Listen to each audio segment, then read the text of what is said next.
Hello and welcome to Dr. Brainwaves. I'm Dr. Susan Raschal, and my colleague Dr. Rena Azar is not joining us today. I am going to talk about you. Every one of us, from the day that we were conceived until the day that we die, we are given opportunities, multiple opportunities. Some opportunities may be less desirable than others, but nonetheless, they're all opportunities, all giving us opportunities to learn from them. Nobody's life is without rain. So and I've heard this wonderful expression, that you need to learn to dance in the rain, because in everybody's life, some rain must fall. But how do you get there? How do you find that out? That's always been my question. How? How do you do that? I understand that I need to get from point A to point B, but how do I do that?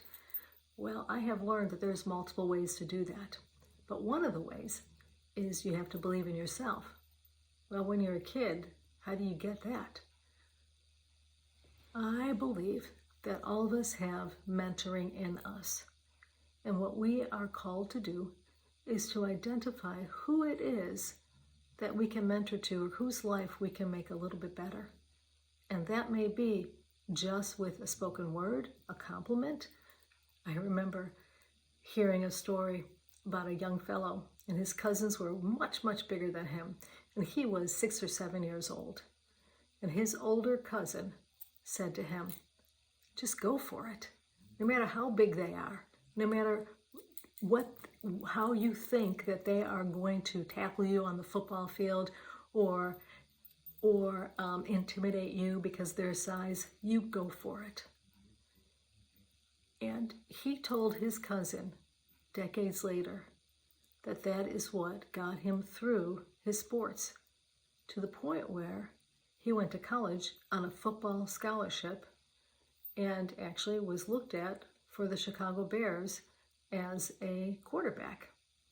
So he had done well, but that cousin had no idea that she had spoke those words of hope and those words of life into him. So I'm going to tell you not to hesitate to say kind things to people. If you think it and it's positive, say it, because you have no idea what kind of day they have had. I heard a pastor say that his wife was going through the lobby of their church, and she saw a woman and said, "Oh my gosh, you look fabulous today." And the woman burst into tears. And she said, "I have been feeling so depressed and so low that for you to say that to me changed the outlook of my entire day."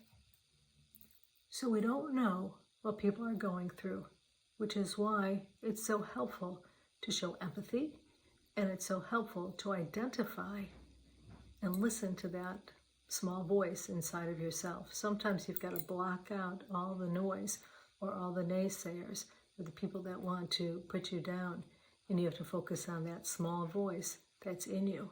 Remove the negativity as much as possible and focus on what is most important. And that is identifying the gifts and talents you have and how to use them. Because I believe that we all have gifts and talents that are given to us that will make life better, not just for you, but for somebody else. And the more that you give, the more that you will get. So I want you to stay tuned, because we are going to talk about some specific ways that you can enhance your confidence, eliminate those naysayers or that negative talk, and even your negative self-talk. So we are going to come up with some strategies for you to try so you can make your life that much better. Thank you.